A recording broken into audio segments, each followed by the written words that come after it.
Microsoft విండోస్లో తలెత్తిన సాంకేతిక సమస్య కారణంగా ప్రపంచవ్యాప్తంగా విమాన సర్వీసులకు అంతరాయం ఏర్పడింది. విమాన సేవలు ఆలస్యం, క్యాన్సిలేషన్లకు గురవుతున్నాయి. అమెరికాలో ఫ్రంటియర్ ఎయిర్లైన్స్ సంస్థ కొన్ని విమానాలను రద్దు చేస్తున్నట్లు ప్రకటించింది. ముంబై, ఢిల్లీ ఎయిర్పోర్టుల్లో కొన్ని ఆన్లైన్ సర్వీసులు తాత్కాలికంగా అందుబాటులో ఉండవని ఆకాశ ఎయిర్లైన్స్ ప్రకటించింది. స్పేస్ జెట్ ఇదే తరహా సందేశాన్ని సోషల్ మీడియాలో పోస్ట్ చేసింది.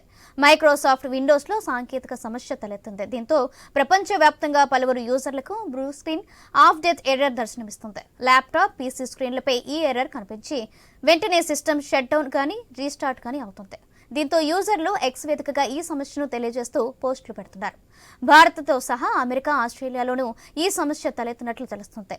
దీంతో ప్రభుత్వ బ్యాంకులు తదితర సేవలకు అంతరాయం ఏర్పడింది.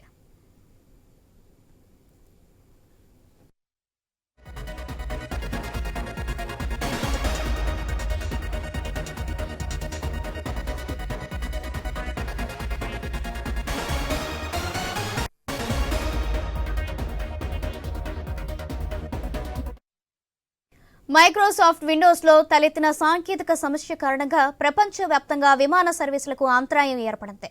విమాన సేవలు ఆలస్యం, క్యాన్సిలేషన్లకు గురవుతున్నాయి. అమెరికాలో ఫ్రంటియర్ ఎయిర్లైన్స్ సంస్థ కొన్ని విమానాలను రద్దు చేస్తున్నట్లు ప్రకటించింది. ముంబై, ఢిల్లీ ఎయిర్పోర్టులో కొన్ని ఆన్లైన్ సర్వీసులు తాత్కాలికంగా అందుబాటులో ఉండవని ఆకాశ ఎయిర్లైన్స్ ప్రకటించింది. స్పేస్ జెట్ సైతం ఇదే తరహా సందేశాన్ని సోషల్ మీడియాలో పోస్ట్ చేసింది. మైక్రోసాఫ్ట్ విండోస్లో సాంకేతిక సమస్య తలెత్తింది. ప్రపంచవ్యాప్తంగా పలువురు యూజర్లకు blue screen of death error దర్శనమిస్తుంది. ల్యాప్టాప్స్, పీసీ స్క్రీన్లపై ఈ ఎర్రర్ కనిపించి వెంటనే సిస్టమ్ షట్ డౌన్ కానీ రీస్టార్ట్ కానీ అవుతుంది. దీంతో యూజర్లు ఎక్స్ వేదికగా ఈ సమస్యను తెలియజేస్తూ పోస్టులు పెడుతున్నారు. భారత్తో సహా అమెరికా, ఆస్ట్రేలియాలోనూ ఈ సమస్య తలెత్తినట్లు తెలుస్తుంది.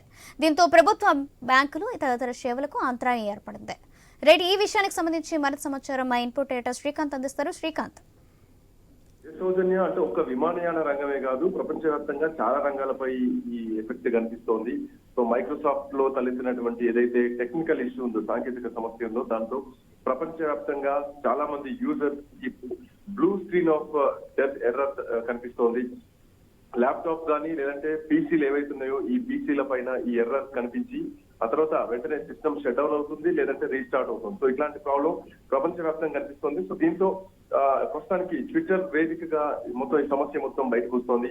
ఇప్పటికే భారతదేశంతో పాటు అమెరికా, ఆస్ట్రేలియాలో కూడా ఈ సమస్య కనిపిస్తోంది. దీంతో అంటే టెలికాం రంగంతో పాటు ఇటు ప్రభుత్వ రంగం పైన, అట్లాగే కొంత మీడియా రంగం పైన కూడా ఈ ఎఫెక్ట్ ఎక్కువగా పడుతుందని చెప్పాలి. సో ఏదైతే క్లౌడ్ ఉంటుందో, అంటే క్లౌడ్ లో చాలా డేటా సేకరణ మొత్తం సేకరించి క్లౌడ్ లో పెడతారు, క్లౌడ్ సాఫ్ట్వేర్ లో. సో మైక్రోసాఫ్ట్ విండోస్ లో చాలా మంది మైక్రోసాఫ్ట్ ని డిపెండ్ అవుతా ఉంటారు. సో క్లౌడ్ సర్వీసెస్ ఇస్తా ఉంటుంది మైక్రోసాఫ్ట్ విండోస్ లో ఏదైతే తలెత్తినటువంటి ఈ టెక్నికల్ ఇష్యూ ఉందో, దీంతో ప్రపంచవ్యాప్తంగా కూడా విమాన సర్వీసులకు చాలా అంతరాయం ఏర్పడుతుంది. చాలా వరకు విమానాలు ఆలస్యంగా నడుస్తున్నాయి, లేదంటే క్యాన్సిలేషన్ కు గురవుతున్నాయి. సో అమెరికాలోని ఇప్పటికే ఫ్రంటియర్ ఎయిర్లైన్స్ తో పాటు ఇంకొన్ని విమానయాన సంస్థలు ఇంకొన్ని విమానాలు కూడా రద్దు చేస్తున్నట్టు ఇప్పటికే ప్రకటించేసింది. ముంబై, ఢిల్లీ ఎయిర్పోర్టుల్లో కొన్ని ఆన్లైన్ సేవల్ని ప్రస్తుతానికి తాత్కాలికంగా అందుబాటులో మాత్రం ఉండవు అంటూ కూడా ఇప్పటికే ఆకాశ ఎయిర్లైన్స్ ప్రకటించడం జరిగింది. అటు స్పైస్ జెట్ కూడా ఇదే ఆ ఇన్ఫర్మేషన్ ఇవ్వడం జరిగింది. సో ఇట్లాంటి నేపథ్యంలో అంటే ఏదైతే ఈ ప్రాబ్లం రావడం జరిగిందో, దీన్ని తొందరలోనే స్లాట్ అవుట్ చేసేటువంటి దిశగా కూడా ఒకవైపు మైక్రోసాఫ్ట్ ప్రయత్నం చేస్తుంది. బట్ ఏదేమైనా క్లౌడ్ లో తలెత్తినటువంటి ఈ సమస్య కారణంగా అంతర్జాతీయంగా అటు మీడియా కానీ, విమానయానం కానీ, మిగతా రంగాలన్నీ కూడా పడుతుంది. At the same time London stock exchange లో కూడా లావాదేవీలు నిలిచిపోయాయి. సో ఆ స్టాక్ మనం చూడొచ్చు, స్టాక్ మార్కెట్ నిమిషం సెకండ్ ఉంటా ఉంటుంది.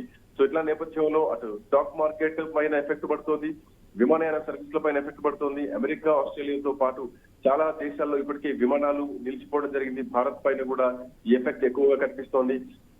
సో మైక్రోసాఫ్ట్ సర్వర్ ఏదైతే ఉందో ఆ సర్వర్ లో వచ్చినటువంటి ప్రాబ్లం, అంటే చాలా వరకు సమాచారాన్ని అంతా కూడా సర్వర్ లో, క్లౌడ్ లో సేవ్ చేస్తా ఉంటాం అందరం. ఈవెన్ మనం కూడా ఫోన్ లో ఏవైనా సేవ్ చేయాలనుకున్నా కానీ ఐఫోన్ వాడేటువంటి యూజర్లు క్లౌడ్ లో దాన్ని సేవ్ చేసుకుంటా ఉంటారు, భద్రపరుస్తూ ఉంటారు. సో ఐఫోన్ యూజర్స్ కి అట్ ది సేమ్ టైం ఇటు ఆండ్రాయిడ్ యూజర్స్ మాత్రం డ్రైవ్ లో సేవ్ చేసుకోవడం జరుగుతుంది. బట్ ఏదేమైనా అన్ని కలిపి మైక్రోసాఫ్ట్ ఆధ్వర్యంలోనే ఉంటాయి కాబట్టి ఇట్లా నేపథ్యంలో విమాన, బ్యాంకింగ్ రంగాలు అన్ని కూడా ప్రస్తుతానికి చాలా పెద్ద ఎత్తున ఈ ఎర్రర్ కనిపిస్తోంది స్క్రీన్స్ పైన. వీళ్ళ నేపథ్యంలో స్పైస్ జెట్, ఆకాశ ఎయిర్లైన్స్, ఇండియా ఎయిర్లైన్స్, ఎక్స్ప్రెస్ ల పైన కూడా ఈ ఎఫెక్ట్ ఎక్కువగా కనబడుతోంది. ఇప్పటికే ఢిల్లీ ఎయిర్పోర్ట్ లో సర్వర్లన్నీ కూడా డౌన్ అయిపోయాయి. సిస్టమ్స్ ఏవి పనిచేయట్లేదు. పనిచేయకపోవడంతో అంటే హ్యాకింగ్ ఏమైనా జరిగిందా, మైక్రోసాఫ్ట్ ఏమైనా హ్యాకింగ్ కి గురైందా, ఈ హ్యాకింగ్ లైన్ లో కూడా ప్రస్తుతానికి కొంత ఇన్వెస్టిగేషన్ మాత్రం కనిపిస్తోంది. Right, thank you Srikanth.